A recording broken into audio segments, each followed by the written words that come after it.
At the end of the day, do you ever feel like, oh, I should have done more? I'm pretty sure almost every entrepreneur has felt that before. Our level of productivity needs to be better, faster. Well, more than likely, most of the things that you're doing can be taken off of your plate and delegated to someone who probably actually likes doing it more than you do also. I want to introduce my sponsor, Belay Solutions, and actually 3 different people recommended them to me before I'd ever heard of them before for this sponsorship. 2 of them were millionaires because they highly recommended me recommending it to my clients. They are bookkeepers, virtual assistants, social media strategists that can take this off of your plate. It's one of my favorite things. And one of the first things I do with clients is taking things off their plate. I had a client a few weeks ago and we took bookkeeping off of his plate and he was like, I hated doing bookkeeping. It's amazing. And they do a better job and it wasn't even that expensive. And yet I was holding on to it because that's what I've always done. Don't be like that. You can be way more effective in your business when you know what you're good at and know what you can delegate. So one of the things that Belay Solutions wanted to give you guys is a free download. It's called Your Personal Guide to a Productive Work Week. So this is all about you and how you can actually be more effective. If you want to check it out, go to belaysolutions.com/million. Go pick it up today. So that way this week will be better than all the previous ones. Now on to the show. Potent advice and inspiration from real self-made millionaires. Welcome to The Eventual Millionaire with your host, Jamie Masters. Welcome to Eventual Millionaire. I am Jamie Masters. And today on the show, we have Cathy Heller. You can check her out at cathyheller.com. And I love the name of her podcast and book. It's called Don't Keep Your Day Job. Thanks so much for coming on the show today. Oh, thank you so much for having me. You've had 14 million downloads. Matthew McConaughey. I mean, the Jason Mraz, like very, very impressive. Tell me more about what got you to start that podcast to begin with. Oh, that's so nice. I think now we're almost at 18 million downloads. Isn't that fun? Yes. I'm assuming. You're like, it's so fun. What got me to start the podcast is magic. You know, it's like when you step into the possibility and, you keep feeling into like, what's my assignment here in this world? And you just feel like, oh my gosh, like I just expect every day for some new, cool something to come. And that's what happened is somebody I knew said, why don't you start a podcast? And I said, maybe I should do that. And then she said, well, I know this woman and she works with a bunch of other podcasters. And I met with her for lunch and she said, you know, if you start a podcast, it can really become something. I said, well, how many people need to listen to a podcast for it to actually make money with an ad? And she said, probably like 20,000 an episode. And I'm like, what? That's hard. But I just started and then it kind of just took off. And it's been such a blessing. Tell me more about taking off. Because especially you really talk about purpose. And one of the things that you say, which I thought was awesome, is purpose is the opposite of depression. And I like that you sort of link the two. And it sounds like you kind of live your life that way. So tell me a little bit more about that. Yeah, I mean, I feel very strongly that we're all suffering, you know, unnecessarily. And I've heard it said that pain is inevitable, but suffering is optional. I think the suffering we do is because we know that we have something to contribute, but we're not sure how, and we don't feel seen. A lot of people walk around feeling kind of invisible. And so they want to be happy, or so they think. And so they try to buy the car and they try to get the relationship and they're looking for it outside of themselves. But what I've seen with myself, and I've seen it with all the people that I've met and coached and people who mentor me, is that it's the feeling of purpose. It's when you find this thing where you are serving the world, you're doing your thing, whether it's teaching yoga or making cupcakes or sewing or doing some kind of online course. Like when you feel that what you do gets metabolized and adds something to this tapestry, that's a level of happiness that's beyond anything that you can buy or anything that somebody else can give you, because it's a feeling of service. And I think we deeply want to serve, and we are needed, and we need to know that we're needed. I love all of this. And I think what's hard is that it's scary. And we're also told that we have to make money or you have to do the things. And we're so conditioned that materialism or the relationship or the external circumstances are going to get you what you want. That's one of the premises of the show. It's like, oh, but I'll take the money too. Like I'll figure it out for myself. You know, I'll get there and then I'll deal with the millionaire myth after I've already gotten there. instead of going, oh, I could totally pull that into right now. And yet we're still on that hamster wheel of trying to achieve those things, knowing full well that everybody says that these are all external circumstances and you can't fix internal stuff with external circumstances. So why and how do you navigate through that with your clients, especially when it comes to the fear of like not being good at, I mean, there's just a million fears that stop us from doing that one thing. Yeah, I mean, I relate to this so much. I feel like I am my client, right? Like, who is your client? Your former self, right? You before you got over, the postpartum, or you before you lost the weight, or you before you found the vegan cupcake that was the answer to what you were looking for, right? So it's you. And so I had a dream, right? I wanted to be a singer-songwriter. I wanted to be Taylor Swift. I wanted to be Colby Calais. I wanted to be filling up stadiums.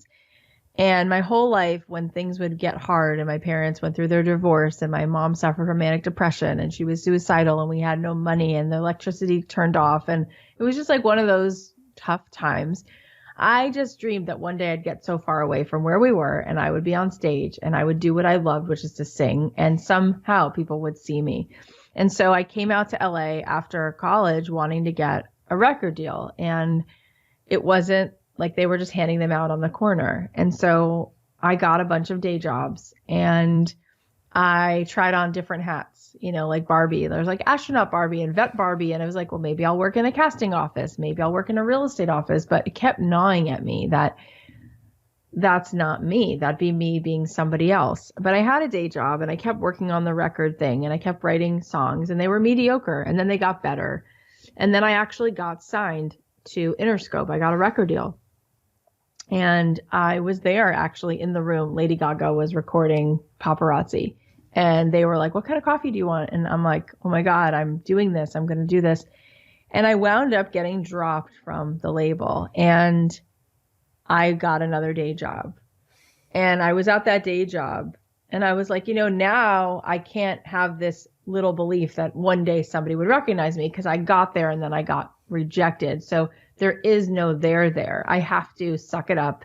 And everybody's like, be an adult, be responsible, be practical, get a job, just get a job. And so I worked at this real estate firm, commercial real estate firm. And about a year into it, I was making decent money. I was able to go to sushi whenever I wanted and buy cute jeans and drive a cute car. And I was being paid probably like $150,000 or something, which I thought was, wow, it's so much money. And it was really golden handcuffs. And what it did is it convinced me that this is how you do it. You do something that doesn't feel like you, but you make a buck. And I walked into the office one day and I saw myself in the reflection of the elevator. And I was like, this isn't me. I just burst into tears. And I quit. And I knew that I had to do something. And so I asked a question that I really encourage people to ask, which is there any way for me to make money doing something that I love? And what would that look like? And so long story short, I started to say, isn't there another way that I could be an artist and make money other than like it's all or nothing, it's Beyonce or bust? And I started to look for that answer, and what you seek is seeking you. And so I wound up picking up a magazine and there was an article about licensing music to film and TV. And I was like, what's that? And it was talking about how artists like Snow Patrol and Ingrid Michaelson had licensed songs to Grey's Anatomy and people had licensed songs to movies. And I was like, I never considered it. What if I really put my sights on that? And so I started to think about that. And I built a career for 10 years. I wrote songs, and my songs, me singing, I was on all those shows, Pretty Little Liars and Switched at Birth and Coca-Cola commercials, McDonald's commercials. And I made 3 times what I made at the real estate firm. I made $300,000, $400,000 a year. Plus it was really fun. And I started being asked by other people, how the hell did you do that? And I became like an evangelist where I would be saying to people at dinner parties, you can do something you love. It's not all or nothing. It's not your Elon Musk or you're going to have to work at some insurance company. It's like there is another probably 18 million potential paths in between. And so I started to realize that what I did was, I was open to another path, doing something I love, but something really crucial is when you want a hobby, it's one thing. But if you want a business, the difference between a business and a hobby is that you get paid. So that means somebody's paying you. So that means somebody needs or wants what you're doing. So you have a client, which means you need 2 words. You need radical empathy. It has to be about somebody else because they're paying you. So if that's true, then we're really built to serve. And I said before, that's when we're our happiest. So then it's like, how can I do what I love and solve a problem? And so what I started to do and get really good at is ask the question. I would call Disney soundtracks, or I would have a meeting with an ad agency doing something for Pepsi. And instead of just pitching music, I would say, what story are you telling? What do you need? What emotion? What's the character going through? Who's the actor in it? Who's directing it? And then I would write a song that I loved, that felt like me, but that told the story. And it was so easy. It was so easy. And I would just get the job over and over again, over and over again. They would license my songs for 50 grand, 80 grand. I would still own the song. And then songwriters would say, you're such a sellout. And I would say, how am I selling out? I just bought a house. I love what I'm doing. I love the songs I'm writing. And then I would say, so Randy Newman is a sellout because he wrote those songs for Toy Story? I think he likes the songs. So Alan Menken is a sellout because he wrote all the songs for Aladdin and every other.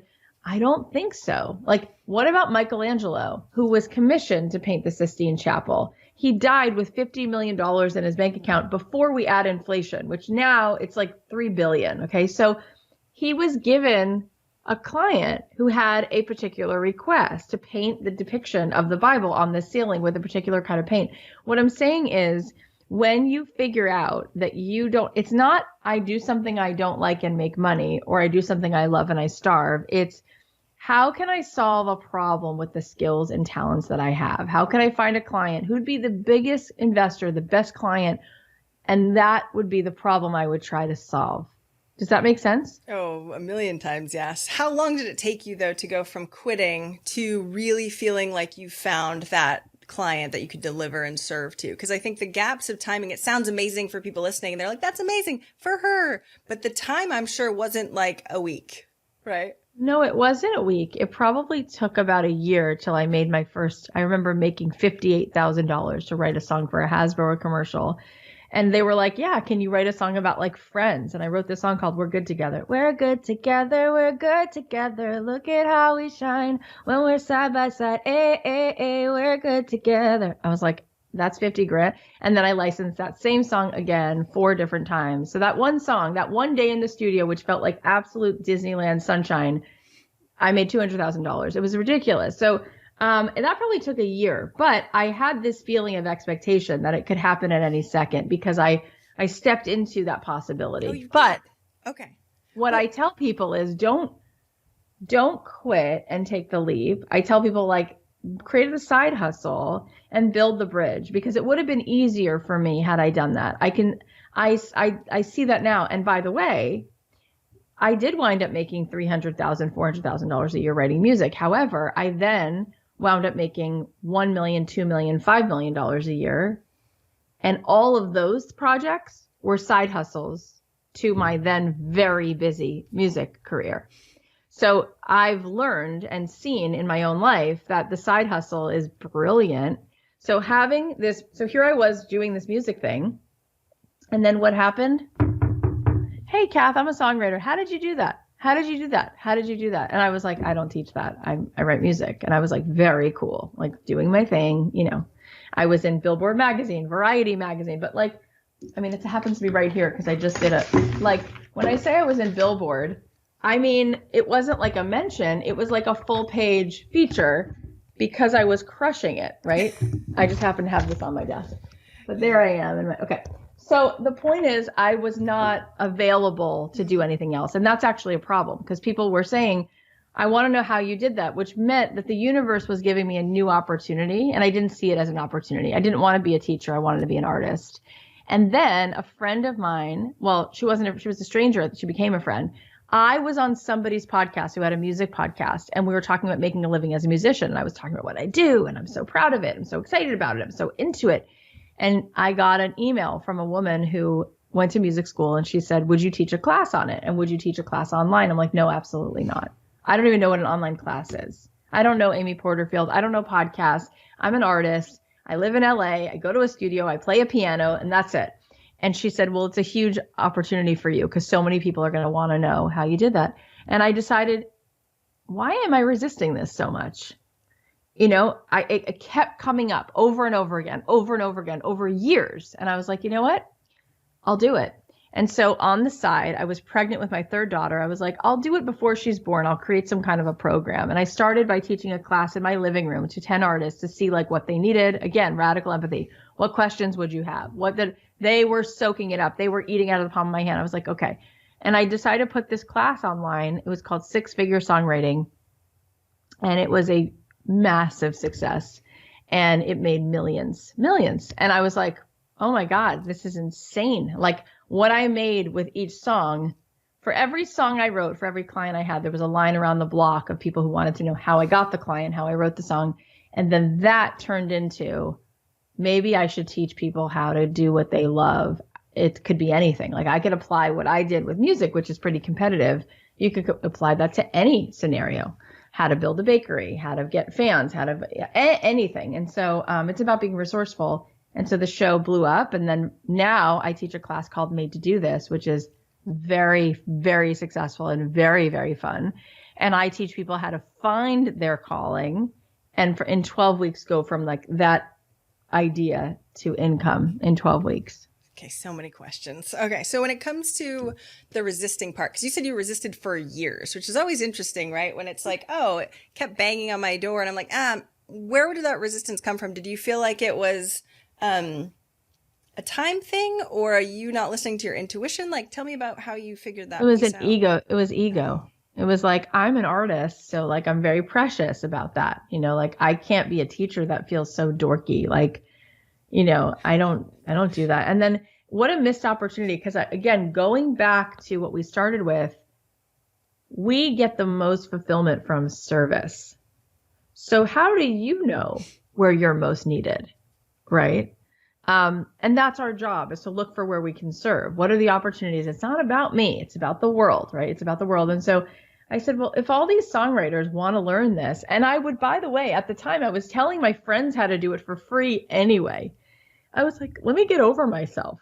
And I realized I loved teaching because I could pour into these artists who had these longing eyes, who were looking at me like, I have a soul, I have talent, and if you can't help me, I'm going to give up on my dream forever. And it was like, no, I can help you.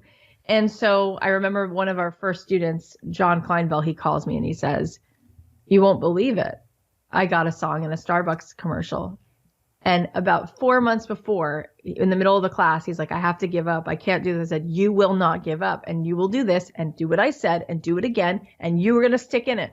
And now, I mean, he hasn't worked a day job in 5-6 years. He's been making all his money playing music, doing music.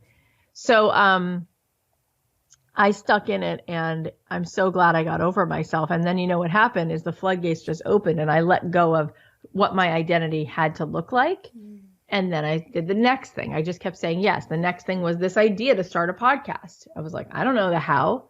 I don't know anything about podcasting. I'll start it. We'll see what happens. Just follow the breadcrumbs. And that podcast led to a whole lot. And then I got offered a book deal. And then I started collaborating with other podcasters and meeting people. And then I built this huge audience. And I was like, you know what? They need a class. And so I iterated a few times. First I tried a podcasting class. And I was like, well, people aren't coming to me to learn how to podcast, but I am pretty good at it. And then I tried a business accelerator. And then I was like, no, my people want to know what they're made to do and how to make an impact. And so that's what I teach.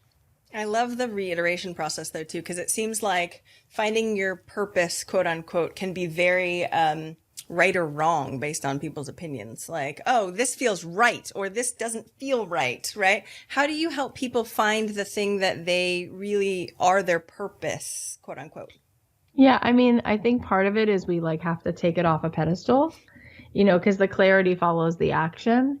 I don't think you're going to find your purpose with a capital P by sitting and thinking your way to it. You have to try it on, right? I mean, here I am now in love with what I get to do, making the kind of money that it's like silly. Like I can't believe, how much comes in, and I can't believe how much of an impact I get to make. And there's no way I could tell you, oh yeah, this, I knew when I was a kid, I wanted to be a podcaster and like teach online courses. That didn't even exist. So what does it mean, purpose? Your purpose is to make an impact. How you're going to do that, you take a guess. I would say start with the thing that's easiest to start. Start with the thing that feels you're curious about. Start with the thing that you think somebody needs and go all in. And look how many times my career has like changed. You know, I went from songwriting to teaching songwriting to starting a podcast to now helping people find their passion projects. And I love it. I don't know where it's leading next. And that's totally cool too. Also, like, that's the thing, like, not knowing is also okay and fun too. I remember when I quit my day job, I was like, but if I just knew what it was, I could go do it. And I felt like this, it has to be something really good and perfect and blah, blah, blah, which of course didn't allow me to take very much action either. So it was a little like stuck in a little box. What do you tactically tell people to go to try some of this stuff, especially if they already have a day job and they have maybe 2 hours a week trying to figure this stuff out? Well, the very, very first most important thing that everybody skips over and doesn't tend to do, unless they have a successful business. If you have a successful business, you do this and you do it again and again and again. You have to validate what you're doing. You have to get a proof of concept. So instead of worrying about getting 50,000 followers on day one, I would say, like, is there one follower? Is there one person? A business is about finding a person and picking one of the problems that they have and figuring out a way to relieve that tension. So I'm going to make better shoes. I'm going to create a home organizing service to help moms with their clutter. I'm going to help couples to have better date nights. You pick a person, pick a problem. Now, in order to validate that, you got to get as close to that person who has that problem as possible and test it and come up with a beta cupcake and be like, it's gluten-free and it's vegan. How does it taste? Oh, I'll make a different one. And then once you get 1, 2, 3 people to try this organizing service, to try this date night in a box, and you get their feedback, you'll make some tweaks, you'll make some changes. And if once they are liking it, now you can start to see what's the market value, what might they pay for it, see what happens. Now you can grow it. And now you can start to scale that business. But that part is the unsexy part that is so actually easy if we're available to be messy and we're available to get the feedback. And I think people we have so much shame that it's like, I couldn't bear hearing from someone that it's not great. What if they don't like it? So then instead of maybe having a little rejection where somebody gives you some feedback, you'll just reject yourself and deal with 40 years of regret, right? Yeah, doesn't humans make are sense. smart, huh? Yeah, exactly. I'm just so grateful that you say that, because what I think, unfortunately, we're told is you go after fans first. You build this thing and then you figure out what will happen, but you can build a whole bunch of random people that have totally different problems and then try and sell something to them and start to try and figure it out. And it can be hard, like really hard. Whereas when you just talk to somebody and say, what do you want? And like, it's scary. Don't get me wrong. It's totally scary. And it's a skill set that maybe people don't have. And you're not going to die. Right. So when you start having people go through this path, what are some of the things that pop up in their head for resistance or issues or excuses as to why they can't do what you're suggesting? I mean, the biggest thing is they're afraid to be on the hook. They don't think that they're enough. They don't think they're going to be able to fulfill the promise. So they don't want to say that they can charge for this bracelet or even offer you a bracelet because they undervalue themselves. We diminish ourselves, and it's really false humility. It's not actual, like, what we're missing. We believe this hologram, this illusion that we're all separate and that we're all physical and that we're all individually isolating, little entities in our own little vortex. We're not. We're all part of the same one collective.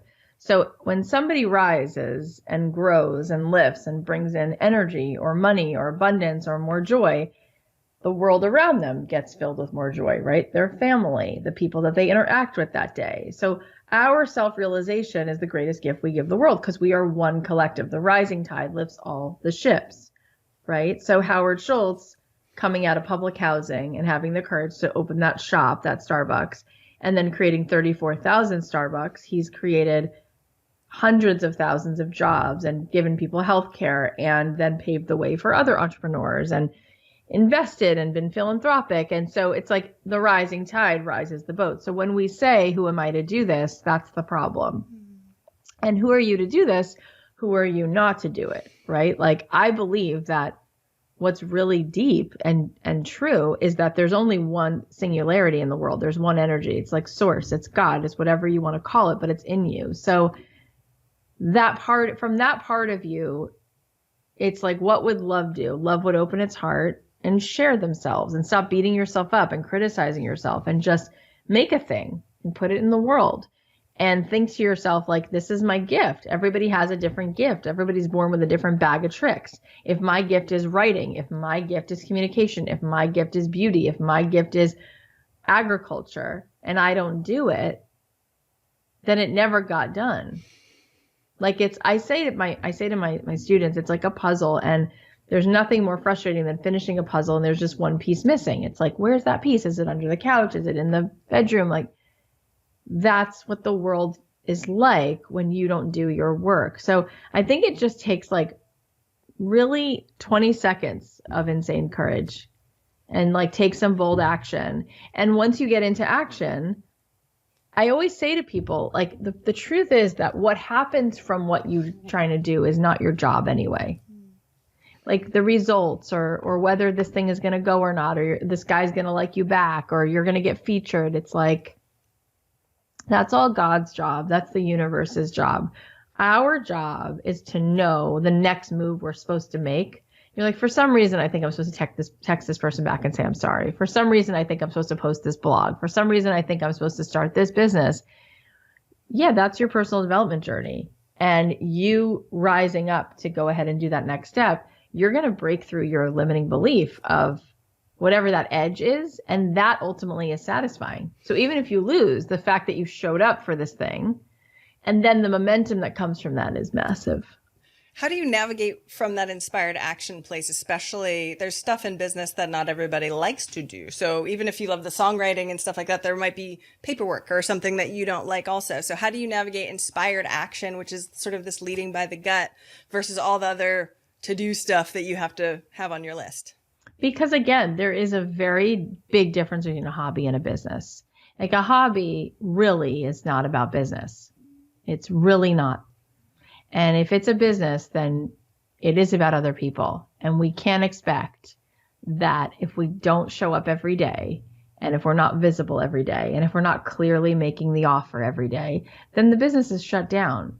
Like, imagine a shop on Main Street and they're only open once every 6 months for 2 days.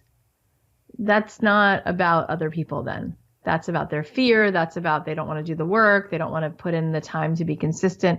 It's about other people. It's not about us. So if it's a business, then somebody's paying you, which means you got to show up every day. And then you got to think to yourself, I got to make emotional deposits. Why would I go right to a sale? Why would I try to make the offer before I've given somebody a taste of what this is or built trust with this person? And that takes consistently showing up and serving your person. And getting to know them and them getting to know you. And then when you have the offer, it's like, oh, I'm glad you do, because that is what I want from you. You know, I bought $1,700 of jewelry this morning from this artist who I love.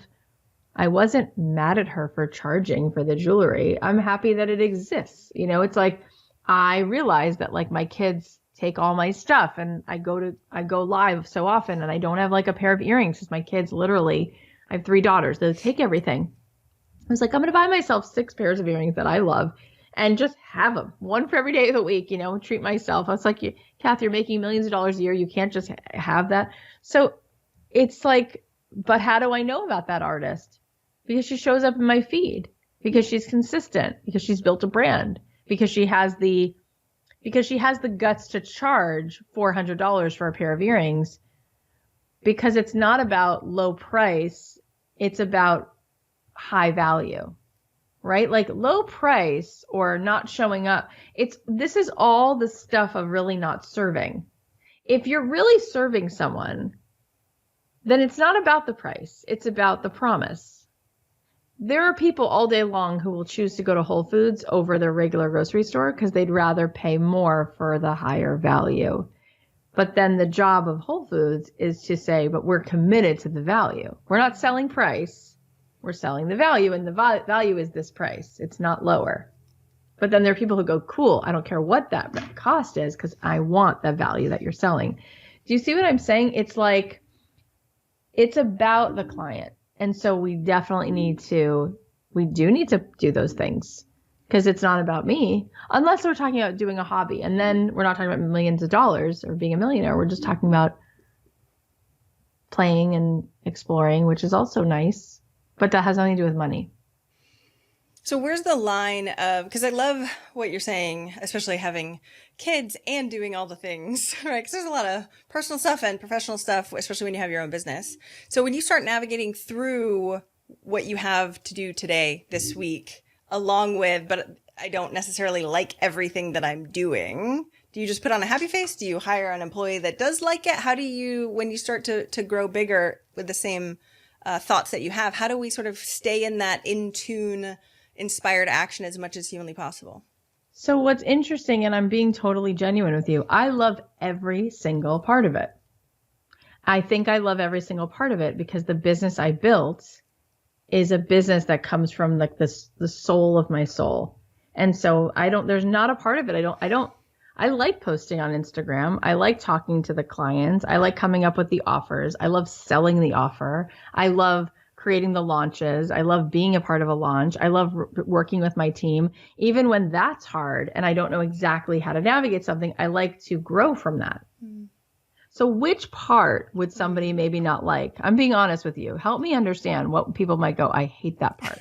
Well, I have a lot of clients that are more visionary or creative type that are like, oh, nitty gritty details, dealing with 100 emails that I'm getting, not necessarily from their amazing clients, but like random pitches. And do you know what I mean? Like a lot of project management and the stuff that usually isn't their strength. So once you get to a place, I would say when you're starting out, you should answer those emails yourself and create intimacy, because sales, the equal sign next to sales is intimacy. If you want to make literally $1 million, $2 million, $3 million, $5 million, $20 million, it's not how many people are on your list. It's how deep the connection goes. Mm. So I would say you should enjoy that process. But if it's like, now I've grown my business and I don't get 100 emails, I get 1,000 emails. So yes, you absolutely need to have a team in order to scale your business. And I do have a team. That's part of it, right? That's part of the growth, is having more people to support all those people. So if your question is like, do you need to have a team? Well, to be a millionaire, you for sure need to have a team. But I love running a team. And then you need to love running a team. Even if that's hard, you need to find the growth in that. So you shouldn't be doing all of the things. That's more of a question of like, at a certain point, you do need a team. I completely agree. When it comes to engagement, because you're really good at engagement. And as it gets bigger and bigger and bigger, and there is so much of you to go around, how do you really create that engagement where they feel like they know you, even though you might not necessarily text them personally? Because it's an energetic vibration. Where energy goes, attention flows. And like, if you're really there, they're going to know you're there. Like, nobody writes copy for me. Nobody posts for me. It's me every day. And it's obvious because you can tell when something is the truth. You can just tell. You can tell when it's like, hey, sis, just sliding in. It sounds like someone told their copywriter, this is how I normally would like say something and make it sound. There's a truth to what's true. So you can just feel that that's what's so. They're not there. Did you always like writing and copywriting? Well, to me, it's just be yourself. It's like, no, I wasn't a great student in high school, and I don't have great grammar, but I know how to open my heart. This is what I'm saying. It's like, when they zig, you gotta zag. The world is so filled with noise. When somebody's gonna engage with you, it's because you are speaking from your soul. You're being authentic. You're really being vulnerable, and you're being when people are scrolling, they say that the research they've done shows that what people click on, it's not about how famous the person's post, if there's a celebrity in it, it's not about how informative it is. It's how much the post reflects what the person is feeling. So it's like, do you really know your audience? If your audience is you, then talk to them and be honest with them, and then engage, ask them a question, and then DM them, and then comment back to them and care. Social media is about being social. Yeah. It's amazing how many people are on social media, but they're like, oh, I don't comment and I don't engage. It's like, I just hope it grows. It's like, but it grows because it's growing in those little deposits every day. You comment on what 5 people say and you really say more about that. And then you really care. You don't have to do it with every person, but do it a little bit every day and DM a few people and interact with people. And when you post something, then don't just post it.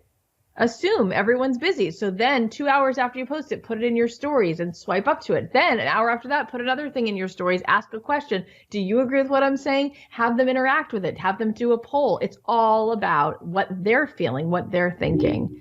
And I just like doing that. I think it's fun. I like people. I think you have to be interested in caring about people. What's probably the distinction? I mean, it sounds so duh, but that's the distinction that we don't see a lot online. Like actually being a human, actually caring about the other person on the end of whatever that screen is what it sounds like, you actually being able to see the other person. Like at the beginning you were saying, I didn't feel seen. It sounds like you're seeing other people and where they are and matching that. Yeah. And we can all do that. That's the thing, is that we have so much of this perfectionism, or like, in order for me to go online, I have to look like this or sound like this. And no, it's the opposite. It's like, if you can just take away the shame and just be surrender to be yourself, you'll know what to say. When have you had talker's block and you don't know what to say?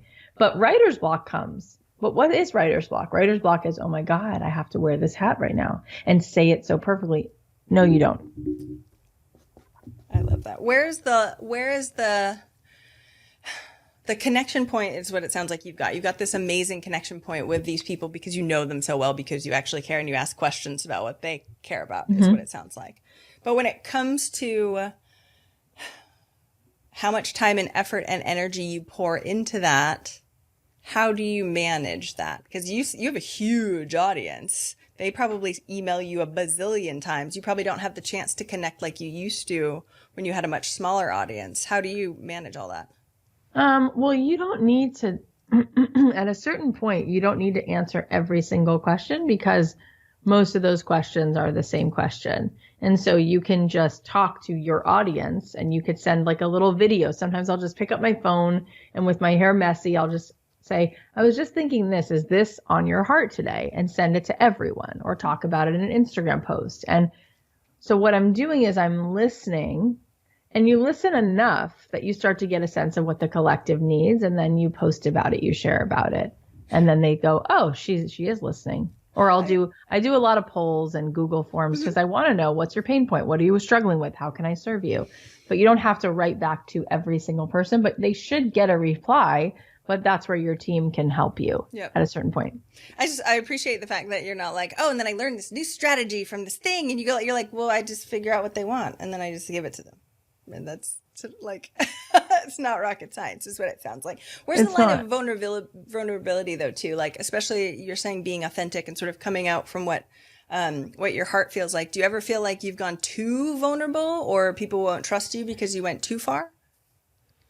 I mean, there have been moments where I'm like, wow, should I really share this? Like,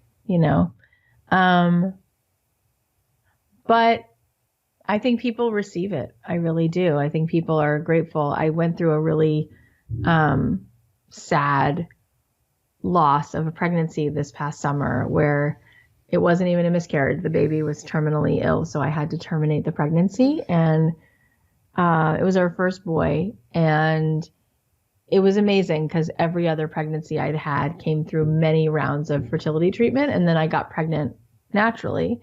And it was a boy, and it was exciting. And then he was diagnosed with trisomy 18, which is a most of the time terminal. And when it's not terminal, it's very serious. And often kids live with very severe issues. And so it was recommended to me by 3 specialists that I terminate the pregnancy. And I decided very last minute, I decided to share about it. And I thought, you know what, I'll record this and I may not post and I may not publish this podcast. And I shared it and I was very vulnerable and I took a chance. And I thought people might judge me or people might say, like, she thinks that's sad. I've been through so much, a million reasons why I thought don't share it. People were so unbelievably kind and so moved by it. They were like, hearing you cry and share the messiness of just being a person, it reminded me of this thing I've been through, or nobody ever says this. But so at the end of the day, you're never, ever going to be somebody that everybody likes.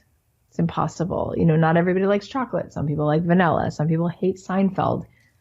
Okay, fine. Some people hate Paul Simon. Some people don't like the ocean. They hate the sand. They like the mountains. So it's like, you could be perfect. You could be like, this beautiful peach. And it's just like, oh, I hate peaches. It's like, okay. So it's like, I think we have to just trust your gut. Do your best to serve.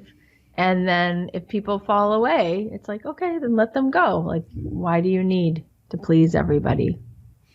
Thank you for sharing that. I really appreciate it too. I especially in the day and age that we are at right now with 2020, sharing the humanness, because we're all going through crap, even if you're amazing, it's rocky, and being a human is rocky anyway, which we don't like to admit to anyway. So I just really appreciate the vulnerability and you being able to figure if you were going to cross the line or not, and then having it be a gift for so many, I'm sure for so many other people that were listening to it too. I know we have to start wrapping up. I have a million other questions, but what is one action listeners can take this week? And we know the money's not the thing, right? But we still want the money. So what is one action listeners can take this week to help move them forward towards their goal of 1 million? Well, I would say the money is the thing. I really disagree. I love money. Money is amazing. It's energy. The money is the thing.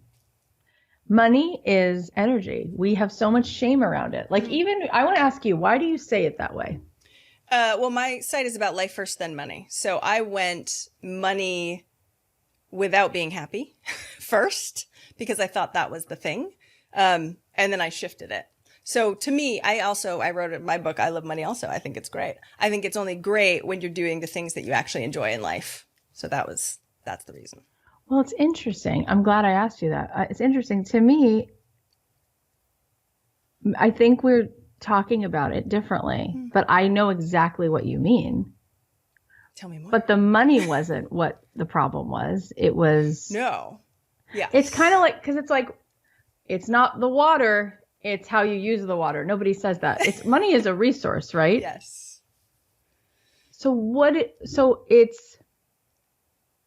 I just think it's dangerous in some ways to say money's not the thing, because there's so much crap people have around a money story, when that story you just told had nothing to do with money not being the thing. It was just you not being maybe in alignment with your thing, right? Well, was it really about money? So the reason why I gave that connotation is because it seems like what you're saying, correct me if I'm wrong, is that finding your joy and finding your purpose, the money will come anyway. So you can totally go after the money when it comes to that premise.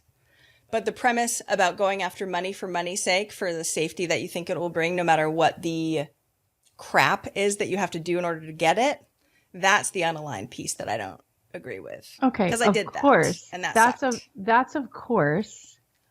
That to me, yeah. Again, I feel like that's not about money. That's about looking for something to fill us up and not being ourselves. Well, and the reason why I said it this way is because I know the question that I have, which I love. I've been 480 something interviews, right? The very, very beginning when I used to ask the question, it was like, but people want the money. Who cares how it comes? Who cares what we have to contort ourselves into? It was about the money, quote unquote. And so I didn't want it to be about, I mean, I know that's not your premise. I'm assuming it's not your premise. That it's like, oh, go ahead, contort yourself, do a bunch of crap you hate, and the money will come. That's great. No, I mean, the money is good either way, right? But the better, easier, more fun, more purpose-driven way is to serve and to do the things that you want. Is that what you're saying? Yeah, I think it's like I go so deep with it that I don't think about. There's no part of me that would ever think that water or electricity or sunshine or money, any resource, would be the thing. Okay. So it's hard to get there. To me, they're all the exact same. Was? So I agree. But don't you think when you were at your day job, money was the thing that you were supposed to get so that way you could be safe, or whatever the reasoning was behind it? Was I doing it? Yeah, but it wasn't, I still wasn't looking at it. I guess there's times where people are really looking for love and they think it's sex. And so they just have a lot of sex, right? Yeah. And they don't get what they want. Yep. That is, I guess, one way people can approach money too, right? Whereas but I don't really think that's the way most people approach money. I really don't. I think most people, the reason they don't have money is not because they're approaching it like I gotta have it. It's, I don't think I am worthy of it, and I don't think it exists. I think most people come from a scarcity mindset, and they also have a lot of shame around having money, when literally I don't even think about the money. It's like, really, it's like literally there's sunshine and oxygen. It's like me saying, well, it's not really about the oxygen, but I would want plenty of oxygen, right? I don't feel guilty about that. It's amazing to have plenty of oxygen, because then I don't have to decide which breath I'm going to use to take a shower or which breath I'm going to use to, right? Yeah. We want plenty of it. And so it's literally just, it's all a story. Money is literally paper. It doesn't do anything.